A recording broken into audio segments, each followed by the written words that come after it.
আকাশবাণী কলকাতা অব্যাহত যাত্রা শ্রী প্রদীপ কুমার মিত্র। All India radio 90 বছর পূর্তি এবং আকাশবাণী কলকাতার ৯৮তম বার্ষিকী উদযাপন, এই দুটি বিষয় স্মরণ করে আজ সন্ধ্যায় আকাশবাণী কলকাতার নিবেদন সঙ্গীতানুষ্ঠান সুর সঙ্গম। ঐতিহ্যময় এই বেতার মাধ্যম যারা নিষ্ঠা ও ত্যাগের মধ্যে দিয়ে নির্মাণ করেছেন এবং আজ যারা যত্নের সঙ্গে সেই প্রতিষ্ঠানকে এগিয়ে নিয়ে চলেছেন, তাদের সকলকে জানাই শ্রদ্ধা ও অভিনন্দন। মাত্র 2 বছর বাদে অর্থাৎ 2027 সালের 26শে আগস্ট আকাশবাণী কলকাতা এই এগিয়ে চলার ধারাকে অব্যাহত রেখে 100 বর্ষ পূর্ণ করবে। ভারতের বেতার সম্প্রচারের ইতিহাস বেশ সুদীর্ঘ। একটু আগে সুচিস্মিতা যেটা বলছিল, তাহলে সেদিকে একটু ফিরে দেখা যাক। যদিও খুব কঠিন অল্প সময়ের মধ্যে যত্ন করে সুন্দরভাবে বলা, তবু আমি চেষ্টা করব আপনাদের সামনে সেই ইতিহাসটা, যে ইতিহাসের জন্য আজ আমরা আকাশবাণীকে এত ভালোবাসি, যারা গড়ে গিয়েছিলেন সেগুলো একটু স্মরণ করে দেখা যাক। ব্রিটিশ শাসনাধীন ভারতে বোম্বে মানে আজকের মুম্বাইয়ে কয়েকজন ব্যবসায়ী ইন্ডিয়ান ব্রডকাস্টিং কোম্পানি নামে বেসরকারি বেতার প্রতিষ্ঠান গড়ে তোলেন। 1927 সালে 23শে জুলাই এই বেতার প্রতিষ্ঠান হয় বোম্বেতে, এবং এটাই প্রথম। তার পরের মাসেই অর্থাৎ 26শে আগস্ট দ্বিতীয় বেতার কেন্দ্রের উদ্বোধন হয় এই কলকাতায় 1 নম্বর গাস্টিন প্লেসে। এই ইতিহাস আমরা জানি, কিন্তু আস্তে আস্তে আমরা এগিয়ে যাব। যারা এই ইতিহাসটা তৈরি করেছিলেন, আস্তে আস্তে কলকাতা বেতারকে আকাশবাণী বা অল ইন্ডিয়া রেডিও তারপরে আকাশবাণী করেছে সেই দিকে। খুব সুন্দর, খুবই চিত্তাকর্ষক সেই সব দিনের ঘটনাগুলো। 1930 সালে এই বেতার সম্প্রচার ব্যবস্থা চলে যায় সরকারের অধীনে। নাম হয় ইন্ডিয়ান স্টেট ব্রডকাস্টিং সার্ভিস। তবে আর্থিক কারণে সম্প্রচার বন্ধ হতে বসে। এর গুরুত্ব বুঝেই সরকার সম্প্রচার চালু রাখে এবং বিবিসি থেকে লায়নেল ফিল্ডেনকে এনে ভারতীয় বেতারের প্রথম কন্ট্রোলার অফ ব্রডকাস্টিং এর দায়িত্ব দেওয়া হয়। এরপর তৃতীয় বেতার কেন্দ্র গড়ে ওঠে দিল্লিতে।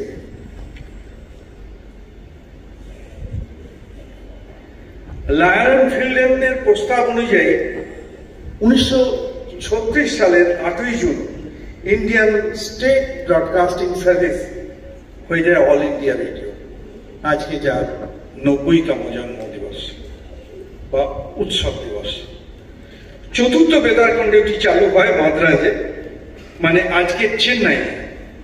1943 সালে নিউ দিল্লিতে নতুন ব্রডকাস্টিং হাউসে অল ইন্ডিয়া রেডিও ডাইরেক্টর জেনারেলের দপ্তর গড়ে ওঠে।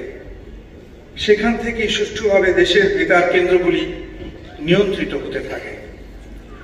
1947 সালের 18ই নভেম্বর রাষ্ট্রপিতা মহাত্মা গান্ধী দিল্লি কেন্দ্র থেকে বেতার ভাষণ দেন। ওই দিনটিকে এখন পাবলিক সার্ভিস ব্রডকাস্টিং ডে হিসেবে পালন করা হয়। আমরা জানি বহুজন হিতায় বহুজন সুখায়,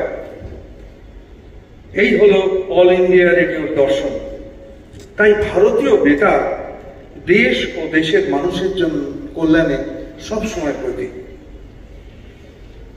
ওদিকে দিল্লিতে অভিনব সব অনুষ্ঠানের পরিকল্পনা হতে থাকে, যেমন রেডিও সঙ্গীত সম্মেলন, কবি সম্মেলন, শুভম সঙ্গীত, এরকম বহু সর্বভারতীয় অনুষ্ঠান, যাতে বিভিন্ন রাজ্যের শিল্পীরা অংশ নেয় এবং দিল্লি কেন্দ্রের তত্ত্বাবধানে জাতীয় স্তরে এই সম্প্রচার একযোগে দেশের সব বেতার কেন্দ্র থেকে বাড়তে থাকে। এইসব অনুষ্ঠান শুনে সব রাজ্যের মানুষ অনুভব করলেন সারা ভারতের সংস্কৃতি কত সুন্দর, কত বৈচিত্র্যপূর্ণ। এই কেন্দ্রে তখন এদিকে কলকাতা বেতার অভিনব সব অনুষ্ঠান সম্প্রচার করে দেশের মন জয় করে নিয়েছে। কেন্দ্রের প্রথম স্টেশন ডিরেক্টর ছিলেন বিবিসি থেকে আগত সিসি ওয়ালিদ, আর ভারতীয় অনুষ্ঠানের কর্মকর্তা হলেন নৃপেন্দ্র কৃষ্ণ মজুমদার। এই কেন্দ্রে তখন সৃজনশীল শিল্পী ও লেখকের ছড়াছড়ি। প্রথমেই মনে পড়ে বেতার ব্যক্তিত্ব বীরেন্দ্র কৃষ্ণ ভদ্রের কথা। মহিষাসুরমর্দিনী ও বেতার নাটকে যার অবদান সর্বজনবিদিত। মহিষাসুরমর্দিনীর লেখক বাণী কুমার, যার বহু লেখা এই কেন্দ্রকে সমৃদ্ধ করেছিল। এসে যায় পঙ্কজ কুমার মল্লিক ও জ্ঞান প্রকাশ ঘোষের সঙ্গীত অনুষ্ঠান সৃষ্টিতে নানা অবদানের কথা।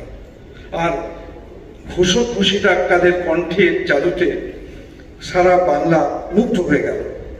সুন্দর ভাষা, সঠিক উচ্চারণে কথা বলার চমৎকার ভঙ্গি আয়ত্ত করার সুযোগ অনেকেই পেয়েছেন এই রেডিও শুনে।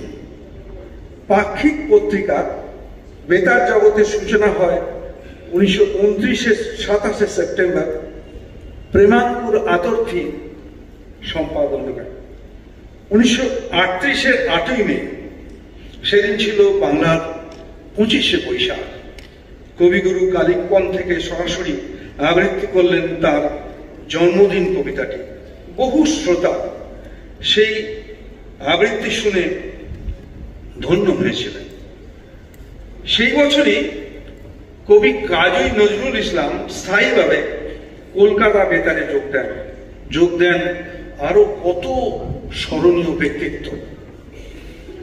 বিশ্বকবি রবীন্দ্রনাথের মহাপ্রয়াণে তাঁর শেষ যাত্রার অভূতপূর্ব ধারাবিবরণী সম্প্রচারিত হয়েছিল বীরেন্দ্র কৃষ্ণ ভদ্রের কণ্ঠে, এবং তা শুনে অগণিত মানুষ নীরবে চোখের জল ফেলেছিলেন। সেই সময় দেশের স্মরণীয় ও উজ্জ্বল ব্যক্তিত্বের এখানে অনুষ্ঠান করে কেন্দ্রের গৌরব বাড়িয়েছেন। মনে পড়ে সত্যজিৎ রায় ও মাদার টেরিজার অনুষ্ঠানের কথা।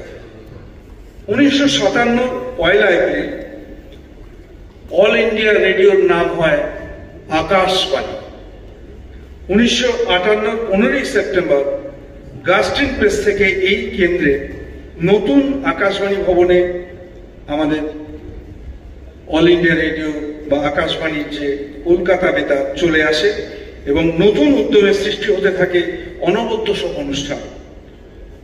এখানে ওয়েস্টার্ন মিউজিকের অনুষ্ঠান জনপ্রিয় হয়ে ওঠে যোগ্য শিল্পীদের উপস্থাপনার গুণে। আর সংবাদ বিভাগের অনুষ্ঠানগুলো শ্রোতাদের কাছে বেশ গুরুত্বপূর্ণ হয়ে ওঠে। কৃষি কথার আসর, পল্লী মঙ্গল অনুষ্ঠান, পল্লী মঙ্গল আসর, মজদুর মণ্ডলী, রম্যবৃত্তি, সঙ্গীত শিক্ষার আসর, ইন্দিরাদের শিশু মহল, বেলাদের মহিলা মহল, অনুরোধের আসর, শ্রবণী, শ্রোতাদের নাটক, ক্রীড়াঙ্গন, কোনটা ছেড়ে কোনটা বলবো। নমস্কার, ইডেন উদ্যান থেকে বলছি আমি অজয় বসু। খেলার সেই সব ধারাবিবরণী আজও কানে বাজে, তাই না? 1968-র 15ই অক্টোবর এলো বিবিধ ভারতী। শুরুতেই হয়ে উঠল অসম্ভব জনপ্রিয়। 70-এর দশকে এসে গেল কত নতুন বিভাগ, যেমন তরুণ তরুণী ও যুবদের নিজস্ব অনুষ্ঠান যুববাণী, যা যুব নহরকে নাড়িয়ে দিল। এলো সাঁওতালি ও বিজ্ঞান বিভাগ। শুরু থেকেই বিজ্ঞানের নানা অনুষ্ঠান হয়ে উঠল খুবই জনপ্রিয়। 1971-এ বাংলাদেশের স্বাধীনতা সংগ্রামে মুক্তিযোদ্ধাদের সফল হতে হবার পেছনে এই কেন্দ্রের অবদান আর এক ঐতিহাসিক ঘটনা। সেই সময় সংবাদ বিচিত্রা, সংবাদ পরিক্রমা নির্মাণের কাজে উপেন তরফদার, প্রণবেশ সেন ও দেবদুলাল বন্দ্যোপাধ্যায়ের অবদান স্মরণীয় থাকবে। 1977-এ এই কেন্দ্রের সুবর্ণ জয়ন্তীতে রবীন্দ্র সদনে এক মনোজ্ঞ অনুষ্ঠান আয়োজন করা হয় এবং অনেক স্বনামধন্য মানুষ ও বেতার ব্যক্তিত্বকে সেখানে দেখার সৌভাগ্য হয়েছিল। কারণ এর ঠিক আগের বছরে আমি যুববাণী বিভাগে প্রযোজক পদে যোগ দিই। এই আকাশবাণীর বহু তরুণ তরুণীকে ভবিষ্যৎ গড়ার পথ দেখিয়েছে। এখানে প্রশিক্ষণ নিয়ে তারা নানা প্রতিষ্ঠানে এবং বিভিন্ন গণমাধ্যমে যোগ্যতার সঙ্গে কাজ করছেন।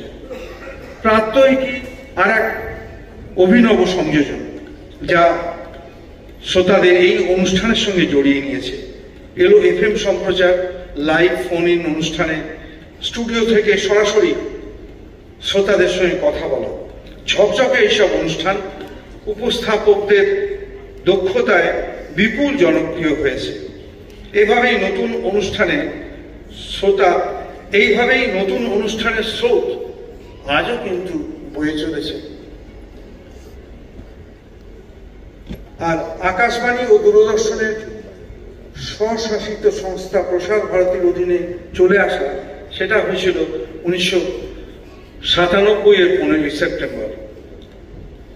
তবে সময়ের পরিবর্তনে বিনোদনের ধরনও বদলেছে।